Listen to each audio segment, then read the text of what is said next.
asalaamaaleykum yéen ñi taxaw fi yëpp journaliste yi maa ngi leen di nuyu particulièrement waa Tivaouane yëpp di nuyu aussi ñi nga xamante ni ñoo yore centre de foot initiative bi nag li ko indi rek laay wax ñaari baat mooy dama gis ni Tivaouane laa ne man ñi ma xam ñëpp sax li nu ma gën a xamee mooy ci làmb la ma nit ñi xam parce que promoteur de lutte laa woon mais dama gis ñi nga xamante ni ñooy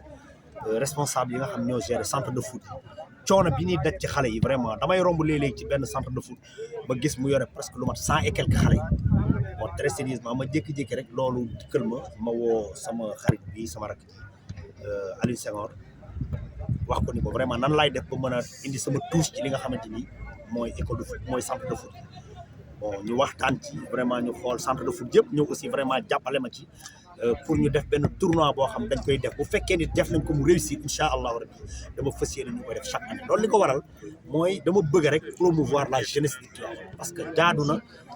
ko xam El Hadj Mbengue Diop xam ni ba ma nekkee ndaw ba tey li may yëngu yëpp ci jeunesse rek laay yëngu bon looloo waral vraiment ma démarré ci li nga xamante ne mooy centre de foot yi fas yéene koo ànd ak ñoom nag du ma yem fii ba nga xamante ni ëllëg si biir dañuy dem ba au très haut niveau dama bëgg a ànd ak ñoom ñu nekk sama ay collaborateur bon loolu moo tax ma créé lii bon beneen bi may wax mooy dama bëgg ñoom ñu xam ni initiative bi ma créé jugewul ci kenn jugewul ci ma Samba jugewul ci ma Demba man El Hadj Mbengue Diop man maa ko initié di ko def à mes propres moyens waaw man maa koy def à mes propres moyens kenn engagé wu ma ci man maa koy defal sama bopp bon du tere nag am naa ay nit yoo xamante ni bu ñu gisee ni par exemple dama koy def pour la jeunesse de Tivaouane ñoom mën naa am ñu ñëw dugal seen loxo mais pour le moment may wax ak yéen amul benn autorité bu nekk Tivaouane bu yëg ni sax maa ngi créé tournoi dama bëgg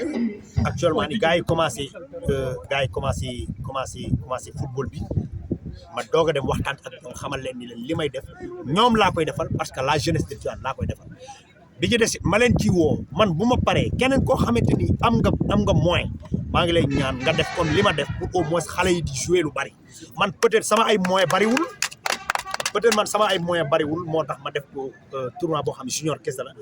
mais sérieusement parler bëgg naa aussi ñu def ko junior cadet senior xale yëpp mën di football parce que ñoom bi ma xoolee ci li ma waxtaan ak ñoom benn doléance la ñam mooy ñoom tournoi bi intéressé na leen mais li leen gën a intéressé mooy xale yëpp di football comme man aw ma doolee xale yëpp di football nag moo tax ma yemale ko ci junior kese kon yéen autorités yi may dégg ak yéen ñi nga xamante ni c'est des bonnes volontés yu nekk Tivaouane da ngeen fexe ba centre de foot di football à tout moment pour ëllëgi si biir ñu mën a jaay benn Sadio Mané wala ñu mën a jaay benn professionnel boo xam Tivaouane da ci gis bopp fi may tëjee nag wax nga sànq ni porteur de voix nga te école football yi ku ko xam-xam ne am nañu ay difficultés yoo xamante ni ñu ngi koy jànkoonteel dans ce sens aussi lan nga ci fas yéene def ak yan link nga fas yéene indi pour que ñu mën a indi aussi ay solution ci problématique yi nga xamante ni moom la ñuy jànkoonteel waaw pour bañ a guddal mooy lii ma def rek day wane ni commencé naa def ay solution ci affaire bu ma ko commencé tey ñoom dama leen wax ni leen noonu dama bëgg ngeen xam ni man ak yéen ñoo bokk tournoi bi su ma defee lii ngeen def lii buñ demee ba ca final ba mu wuti kan mooy ñëw nekk suñu parrain affaire bi doon affaire bu neex ñun ak yéen ñu bokk maanaam dama ñëw fekk leen ci benn job ma ñëw di leen accompagner li ma mën ma defal leen ko ñu ànd li may wax nag bu ma jugee fii autorité bu ne dinaa dem toog ak yow wax la problème parce que ñoom wax nañ ma seen problème à partir d'aujourd'hui man maay nekk seen ambassadeur ñoom centre de foot yi problème bu ñu am wax ma ko ma àggale ko ci autorité yi loolu laa fas yéene fi may tëjee mooy maa ngi sant waa Chapeur bu baax a baax ndax vraiment ñoo ñu jox disponibilité bii ñu nekk ci terrain bi abal ñu ay caax vraiment ba pare sécurité bi nekk fi xale bu fi gaañu ñu faj di sant nag ñii ma àndal ku ci mel ni Ousmane Lo sama xarit di sant Alhaji Diop di sant Khalifa Ababacar Mbaye di sama sang waaye di sant ñi nga xamante ni ñooy Lamine ak Xulaaj ak sama gars yi nga xamante ni ñoom laa àndal mais di sant aussi sama mbokk journaliste parce que xam nga boo gisee ni ñu ñëwee da ngay xam ni vraiment xam na ni seen naataango moo aaye moo tax ñu bàyyi lépp ñëw di sot quoi maa ngi leen di sant amul kenn ku ci seen ñaar dërëm boo ma lay jox ñoom ñëpp dañu xam ni seen waay seen xarit moo koy def moo tax ñu ñëw mais maa ngi bëgg nag affaire ñu def ko ci fair play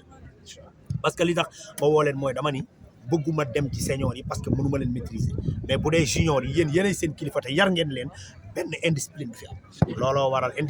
yarute bi ma leen xamee yàlla ngeen ko gën a continuer ba affaire bi vraiment ñu terminer ko en beauté maa ngi leen di sant bu baax di leen gërëm jërë ngeen jëf